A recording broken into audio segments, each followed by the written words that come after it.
আমি ধন্যবাদ জানাতে চাই জাতিসংঘের মানবাধিকার কমিশনকে যে আমাদের মাননীয় প্রধান উপদেষ্টা আহ্বানে সাড়া দিয়ে তারা অতি দ্রুত এখানে এসছেন এবং জুলাই আগস্টে যে হত্যাকাণ্ড সেই হত্যাকাণ্ডের ওপরে তারা ইনভেস্টিগেট করেছেন, তার রিপোর্ট তারা খুব দ্রুত দিয়েছেন।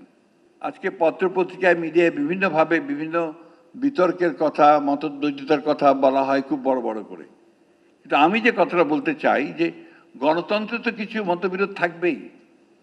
রাজনৈতিক দলগুলোর মধ্যে যে সব এক কথা বলবে তা তো না। এই বিষয়টাকে আমরা খুব বড় করে দেখিয়ে আমরা জাতির মধ্যে একটা অযথা একটা বিভক্তির সৃষ্টি করছি। আমি মনে করি যে আমাদের কতগুলো বেসিক বিষয় ইতিমধ্যেই আমরা কনসেনসাসে আসতে সক্ষম হয়েছি। আমরা আজকে দেখলাম পত্রিকায় খুব ভালো লেগেছে, 12টি বিষয়ে মৌলিক বিষয়ে আমরা একমত হতে পড়েছি।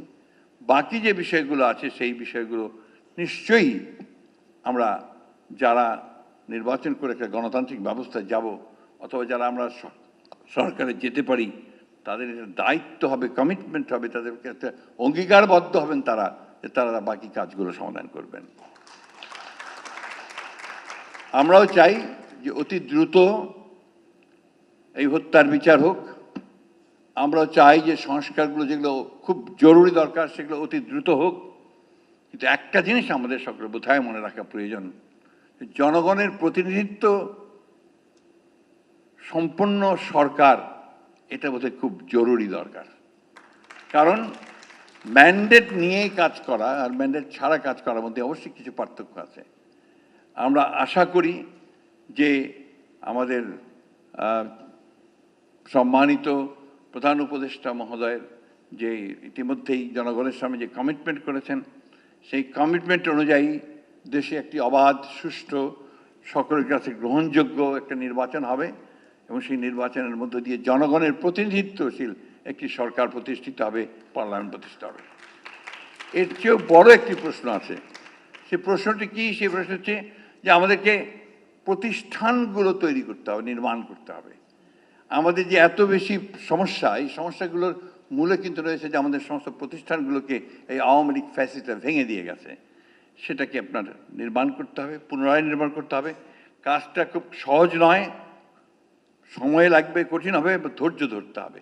আমাদের এই জায়গায় আরেকটা সমস্যা আমরা নিজেরা তৈরি করেছি সম্ভবত, যে সহনশীলতার অনেক অভাব আমাদের মধ্যে আছে। এই জায়গাটাকে আমাদেরকে বেরিয়ে আসতে হবে, কিছুটা সহনশীল হতে হবে, ধৈর্য ধরতে হবে। নিশ্চয়ই আমরা এত কিছু পেরেছি, এটা পারবো না কেন? আমরা 1952 সালে তো ভাষা আন্দোলন করে ভাষা প্রতিষ্ঠা করেছি। আমরা তো 69 সালে একটা বড় ছাত্র জনতার অভ্যুত্থানের মধ্য দিয়ে সেদিনকার সেই শাসককে সরাতে পেরেছিলাম। আমরা তো একটা যুদ্ধ করেছি 1971 সালে, এক পাকিস্তান থেকে পাকিস্তান সেনাবাহিনীর বিরুদ্ধে যুদ্ধ করে, লড়াই করে, অনেক রক্ত দিয়ে কিন্তু আমরা একটা স্বাধীন দেশ পেয়েছি।